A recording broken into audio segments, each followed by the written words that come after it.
Көктемнің салқын таңы еді. Ауыл іші әлі толық оянбаған. Тек бір үйдің ас бөлмесінен ғана ыдыс сылдыры естіледі.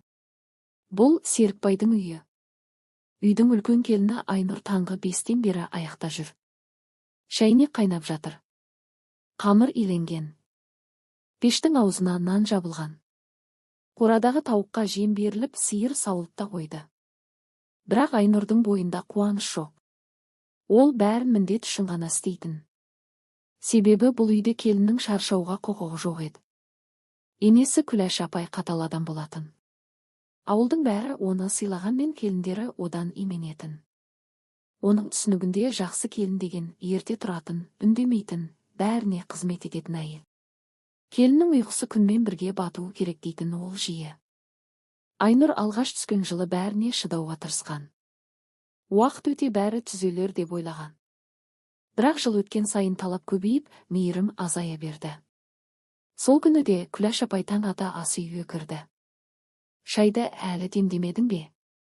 Серік жұмысына кешігеді ғой.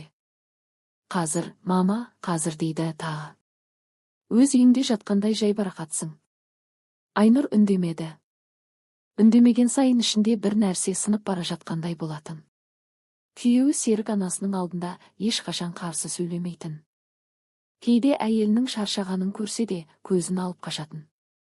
Аздап шыдашы, мама сондай адам ғой, дей салатын. Бірақ аздап деген жылдарға созылып кеткен еді. Айнұр бұрын мұндай емес еді. Университетте оқып жүргенде жарқын, күлім деген қыз болатын. Ән айтатын, сурет салатын. Арманы көп еді. Мұғалім болғысы келетін. Серікпен махаббатпен қосылды. Үлкен отбасыда бақытты боламыз деп сенді. Алғашқы айларда бәрі жақсы сияқты көрінген. Бір күні таңертең сағат 7-де тұрған үшін енесі. Келін деген күн шықпай тұрады, деп ұрысқан. Содан бастап Айнұр күнде ерте тұруға тырысты. Бірақ талап мұнымен тоқтамады. Келіннің дауысы шықпауы керек. Үлкеннің бетіне қарама. Бірінші өзің ішпе. Соңғы болып жат. Ол бәрін орындады. Тек өзін жоғалтып алғанын байқамай қалды. Кешкі ас үстінде Күләш апай тағы сөз бастады. Біздің кезімізде келіндер басқаша еді. Қазіргі жастар дайын асқа үйренген. Айнұр үнсіз отырды. Сен де үйренсеңші кішкене. Таңертең ерте тұрсаң, береке кіреді. Серік телефон қарап отырған. Айнұр ақырын ғана. Мен күнде 5-те тұрамын ғой, мама. Күләш апай қабағын түйді. Сонда міндет қылып отырсың ба? Жоқ, мен тек қарсы сөйлейтін болыпсың. Үстел үстін тыныштық басты.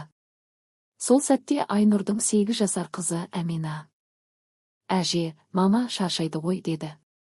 Күләш апай қызға жалт қарады. Баланы да өзіңе қарсы қылып қойғансың ба? Айнұрдың жүрегі шым ете қалды. Қызы үнсіз төмен қарады. Сол түні Айнұр көпке дейін ұйықтай алмады.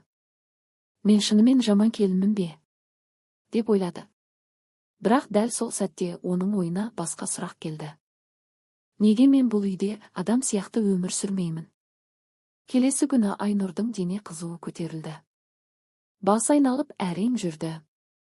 Бірақ төсекте жатуға батылы жетпеді. Ас дайындады. Еден жуды. Кір жуды. Күләш апай болса, аура беретін әйелден береке болмайды деді. Түске қарай Айнұр есінен танып құлап қалды. Сол кезде ғана үй іші абыр-сабыр болды. Серік жүгіріп келді. Айнұр. Айнұр. Дәрігер шақырылды.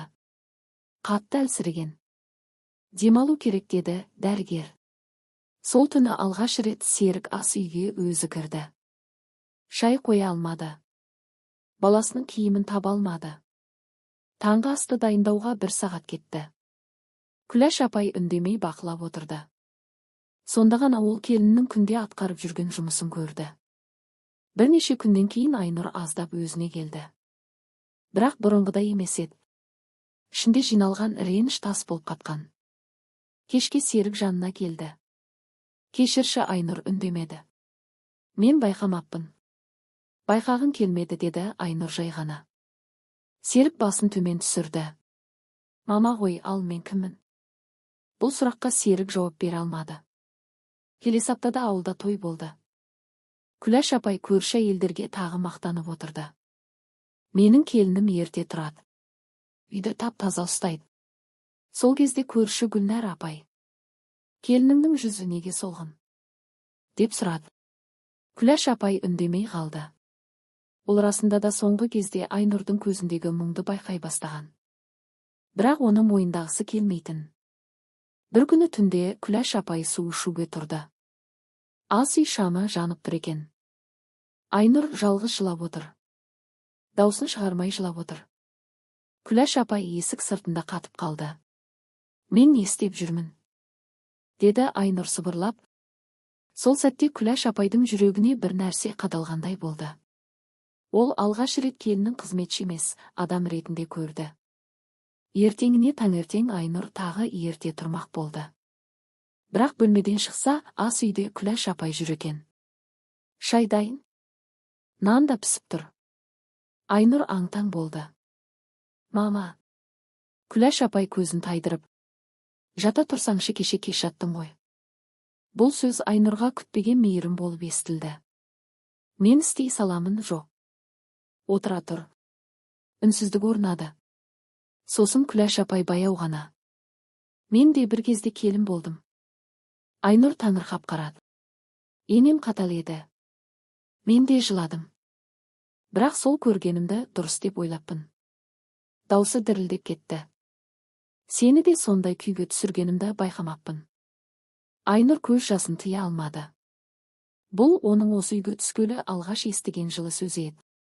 Сол күннен кейін бәрі бірден өзгеріп кеткен жоқ. Бірақ кішкентай өзгерістер басталды. Серік кейде ыдыс жуатын болды. Қызы анасын құшақтап: мама, сен күлесің бе енді? Деп сұрайтын. Ал Күләш апай талап қойған сайын өз сөзін ойланып айтатын болды. Бір күні ол көрші әйелдерге: келін де адам екен ғой, деді күрсініп. Әйелдер таң қалды. Ал Айнұр сол сәтте ғана өз үйінде бөтен емес екенін сезінді. Күз келді. Айнұр баяғы сүйікті ісіне қайта оралды. Балаларға сабақ бере бастады. Үйге бұрынғыдай қорқып емес, қуанып қайтатын болды. Бір күні Әмина сурет салып отыр екен. Суретте үлкен отбасы бейнеленген. Барлығы күліп тұр. Айнұр қызынан: бұл кімдер? Деп сұрады. Біз. Ал мынау кім? Әжем. Әжең күліп тұр ғой. Қызы жымиып: қазір әжем жақсы болып кетті ғой, деді. Айнұр үнсіз қызын құшақтады. Кейде адамды өзгерту үшін айқай емес, бір тамшы шынайы өкініш жеткілікті еді. Ал кейде ең ауыр сөз сен келін емес, адамсың дегенді уақытында айта алмау болатын.